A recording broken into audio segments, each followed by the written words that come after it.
Welcome back again. Today we will discuss how grammar is learned. If you watch anyone learn, you will notice there are two types of people. The people who like to get their hands dirty while learning and those who want to sit back to watch and learn. These two types of learning approaches have names: deductive and inductive. This rule is the same when it comes to teaching English. Many teachers follow one of the two rules. Deductive approach. A deductive teacher will start with giving the rule to the class and then showing examples. An inductive teacher will start with giving examples and then explaining the rules. The deductive approach begins speaking in the native language, and after the students learn the rule, they then learn the lesson in the target language. During the lesson, the class lesson will switch in and out of the target language. While the students learn the rules and understand better, in most cases the students get little, if any, practice in the target language. Most students who learn this way excel in reading and writing, but have trouble when it comes to speaking and listening. Because many teachers have focused primarily on teaching grammar, they fail to teach vocabulary. Because the students learn little vocabulary, the sentences they learn tend to be the ones from their textbook. Their speaking and writing ability is limited to what they learned in their textbook. They don't understand meaning and in many cases idioms and phrasal verbs. Many teachers tend to help solve the aforementioned problems by having students listening to audio tapes or watching videos. The students listen to the tape in hopes they can understand the dialogue. In many cases they may only understand 10% of the tape.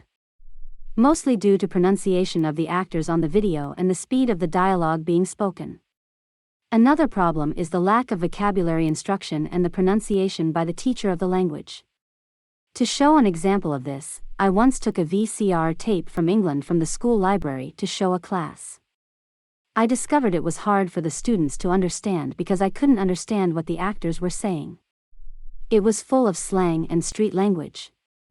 The major disadvantage to the student is when they live in a monolingual society. Take for example, China, where a student comes to school in order to study. They practice 1 hour a day and go home. Everything is in Chinese outside of school: the road signs, merchandise in stores, the music, the television programs they watch, and their home life. No one speaks English. These students have a hard time speaking and listening. This is due to having no practice outside school or no practical reason to speak it. The advantage to teaching this way, giving the rules in the native language and then give the lesson in English, are many. First, the students learn the rules easier. When a teacher explains the rules in the native language, the students learn easier. They then can practice more confidently. Secondly, it can help students who are passionate about learning everything they can in detail.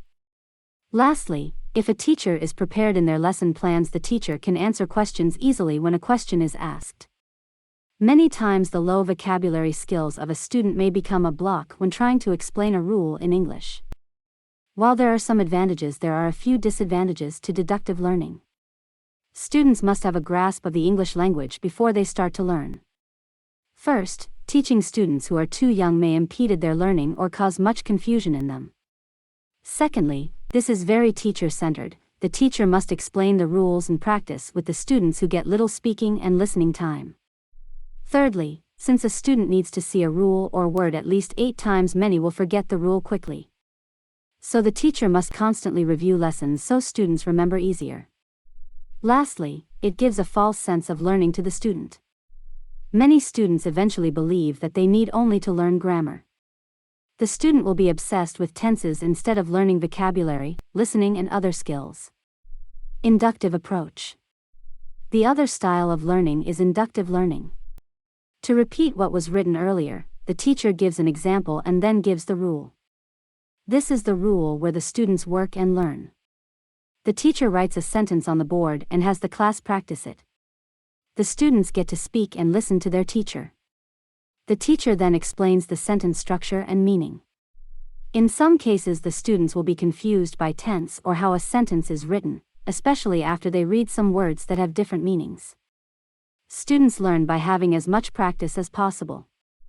They learn their own rules and as quickly as they can. While deductive learning is more grammar translation method learning, inductive learning is more of the natural approach. The students learn it as they did their own native language. The teacher has the students learn daily and practices what they learned with them, recycling information so the students can review. This tends to work best with smaller children or those who are new to the target language. In addition to the natural approach, the direct method can also be added to the learning of this style. To repeat, in the direct approach, the students learn naturally by trial and error and recycling information so the students learn. By playing video or audio tapes, the students learn their own rules and learn at their own speed. The students learn what is known as discovery learning, which is when a student reads a sentence and begins to realize rules without being shown examples or the rules.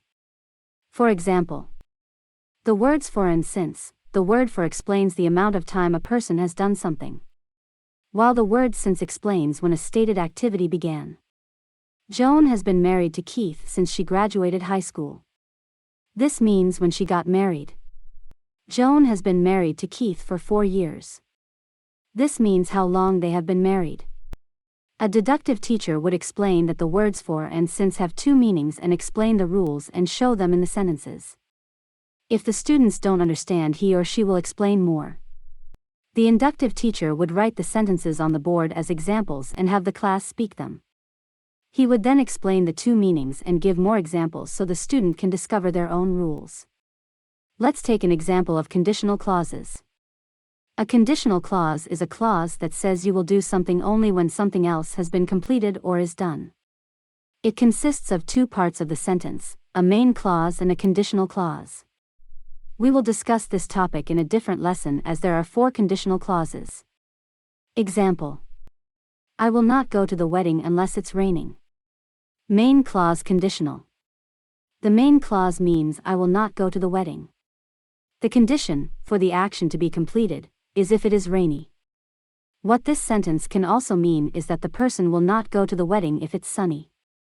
A teacher can walk around the classroom and ask students what they are doing on the upcoming weekend. Then the teacher can ask what condition will stop them from doing that activity. Familiarity: if students have problems understanding, then make the lesson plan suitable to them by using the world around them. Make it introverted so the students become more interested in it. For example, using the if and unless conditional clauses mentioned above, ask students where they are going over the weekend and then ask them what will make them cancel their plans.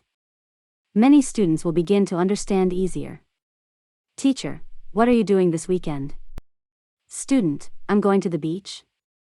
Teacher: what will make you do not go to the beach? Student: raining. Teacher: okay, so you will go to the beach unless it rains. Student: yes. You can use this method to better understand if students understood what you have taught them. Limitation: the rules being explained should be in the range of the students' learning. You don't want to teach a rule to a group of students who haven't yet reached the stage you are teaching or speaking. Many times rules have exceptions or different meanings depending on the situation. Only teach what a student needs to learn at the time you are teaching to avoid causing confusion. Teach the new rule at another appropriate time. For example, the word since means from the beginning in one rule, but you don't want to explain it also means because in another situation. I've lived here since summer. I started living here in summer. I've lived here since I don't have a job. Because I don't have a job, I live here. Relevance: when explaining rules to students, the teacher must show why it is used. If a student feels they are learning items that are not necessary, they will not learn. For example, you are teaching a computer course and are giving computer terms. The class will be interested in the terms and will learn them quickly. However, you start teaching biology terms to a computer class, that class will find the terms irrelevant and not be as willing to learn them. Simplicity: when trying to explain a rule, keep it as simple and as easy as possible for the student to understand. If you begin to use high technical words, you are doomed for failure. For example, hard way. The subjunctive mood relays a condition that is a hypothetical situation and is spoken in the current tense. Easy way. If I were you, is known as the subjunctive mood. It is an unreal situation spoken in the past tense about a current situation. Usually when someone is giving advice. As you can tell, one is easier to explain than the other. However, the correct be verb to use after the word I would be was. This is going to cause a little confusion and students may say it should read if I was you. Well, in normal grammatical structure, yes. In the subjunctive mood, no. I once had to have a local national non-native teacher explain to the class that it should be if I were you and explain the rule in the local language. Then all was fine. Well, that is all the time we have for today. I hope to see you next time.